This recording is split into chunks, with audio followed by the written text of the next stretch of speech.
कौवा किसी का धन नहीं चुराता, फिर भी लोगों को वह बहुत प्रिय नहीं है। कोयल किसी को धन नहीं देती, फिर भी वह लोगों को प्रिय है। फर्क सिर्फ मीठी बोली का है, जिससे सब अपने बन जाते हैं। हेलो दोस्तों, मैं हूं सुधा और आपका स्वागत है हमारे चैनल एक मुलाकात आपके साथ। एक निवाला पेट तक पहुंचाने का जो भगवान ने क्या खूब इंतजाम किया है।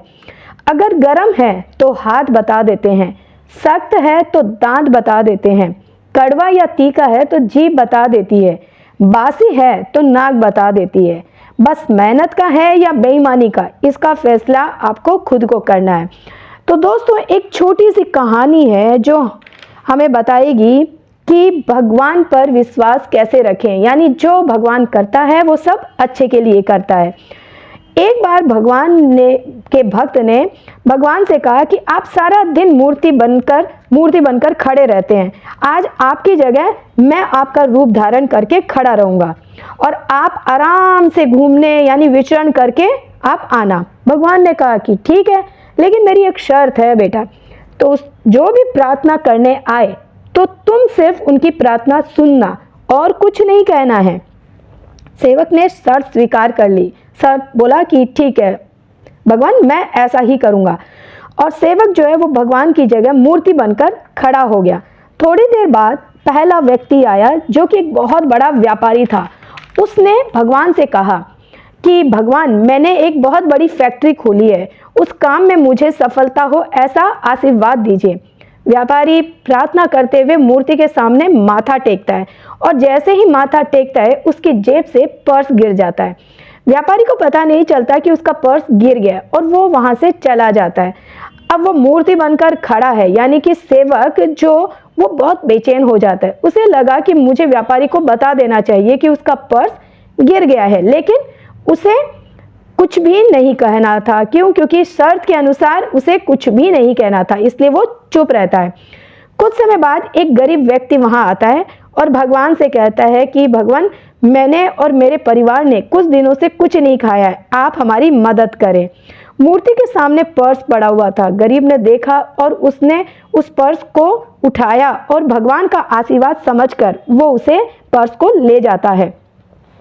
उसके बाद एक नाविक आता है और भगवान से कहता है कि मैं लंबे समय के लिए यानी मैं 20-25 दिन के लिए समुद्र की यात्रा पर जा रहा हूँ। ईश्वर, कृपया आप मेरी यात्रा में कोई भी परेशानी या दिक्कत ना आए, ऐसा आशीर्वाद दीजिए। तभी व्यापारी जो है वो भागता भागता पुलिस को लेकर मंदिर में आता है और कहता है कि इसी नाविक ने मेरा पर्स चुराया है। पुलिस नाविक को पकड़ लेती है। ये सब देखकर मूर्ति बना जो सेवक है वो बोल पड़ता है कि बटुआ इस नाविक ने नहीं, गरीब आदमी ने चुराया है। ये सुनकर पुलिस गरीब आदमी को पकड़कर जेल में डाल देती है।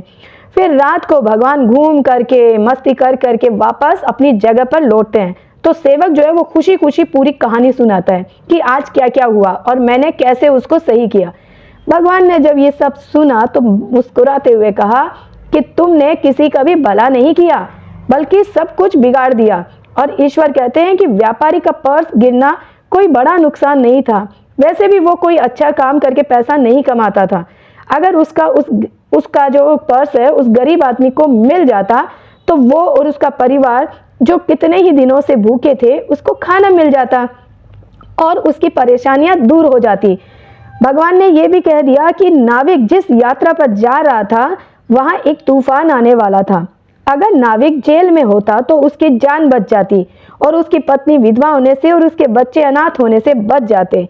भगवान ने सेवक से कहा कि कभी कभी जीवन में ऐसी समस्याएं भी आती है कि जब हम ये सोचते कि हमारे साथ ही ऐसा क्यों हुआ, लेकिन हमें समझना चाहिए कि इन सब के पीछे ईश्वर की योजना होती है।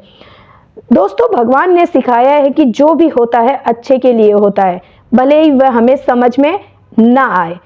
ये कहानी जो है दोस्तों, ये हमें सिखाती है कि हमें भगवान पर विश्वास रखना चाहिए और जो भी घटनाएं घटित होती है या जो भी हो रहा होता है उन्हें अच्छा होगा ये मानकर स्वीकार कर लेना चाहिए।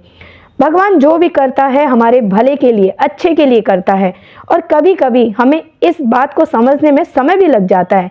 बस सभी बातों का एक ही निष्कर्ष है कि हमें भगवान पर विश्वास होना चाहिए और जो हो रहा है वो सब अच्छे के लिए हो रहा है, ये मान लेना चाहिए। हमें कभी भी निराश नहीं होना चाहिए, क्योंकि हर बात या घटना के पीछे कोई ना कोई बात ज़रूर होती है जो हमारे जीवन को सुंदर और बेहतर बनाने के लिए होती है। तो दोस्तों, अगर आपको हमारा वीडियो अच्छा लगे तो please like, share and subscribe ज़रूर कीजिएगा, ताकि आने वाली वीडियोज़ आप तक सबसे पहले पहुँचे। तब तक के लिए जय श्री कृष्णा।